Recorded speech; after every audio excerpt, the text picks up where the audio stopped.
భవిష్యత్తు టెక్నాలజీని అందిపుచ్చుకునేలా విద్యార్థులు, యువతకు ఏఐ, క్వాంటం రంగాల్లో శిక్షణ ఇవ్వడంతో పాటు ప్రభుత్వ కార్యకలాపాల్లో ప్రజలకు మరింత వేగంగా, సులభంగా పౌరసేవలు అందించడానికి ఏపీ ప్రభుత్వం 7 దిగ్గజ సంస్థలతో ఒప్పందాలు కుదుర్చుకుంది.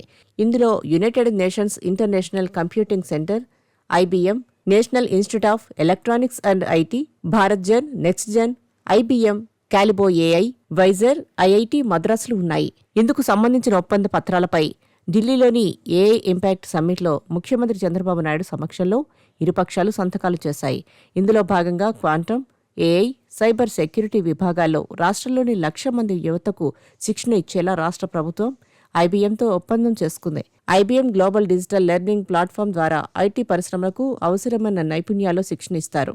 ఆంధ్రప్రదేశ్లో క్వాంటం ఏఐ యూనివర్సిటీ ఏర్పాటు కోసం national Institute of Electronics and IT ఒప్పందం చేసుకుంది.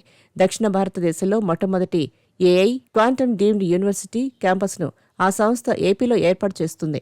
రాష్ట్ర స్థాయి ఏఐ టెక్ హబ్, 5 లేయర్డ్ స్వదేశీ AI stock నిర్మించేందుకు Bharat Gen, Next జెన్, ఐబీఎంలతో రాష్ట్ర ప్రభుత్వం ఒప్పందం చేసుకుంది. రాష్ట్రంలోని 50 ఉన్నత విద్యాసంస్థల్లో ఏఐ, క్వాంటం టెక్నాలజీని విస్తరించేలా ఏఐ అకాడమీ, ఏఐ శాండ్బాక్స్ ఏర్పాటు చేసేందుకు క్యాలిబో ఏఐ సంస్థతో రాష్ట్ర ప్రభుత్వం ఒప్పందం చేసుకుంది. అమరావతి క్వాంటం వ్యాలీలో సెంటర్ ఆఫ్ ఎక్సలెన్స్ ఏర్పాటు కోసం వైజర్ సంస్థతో రాష్ట్ర ప్రభుత్వం ఒప్పందం చేసుకుంది.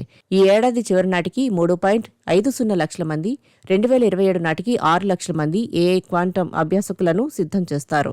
ఏఐ ట్యూటర్ కోసం ఐఐటి మద్రాస్తో ఎంఓయూ చేసుకుంది.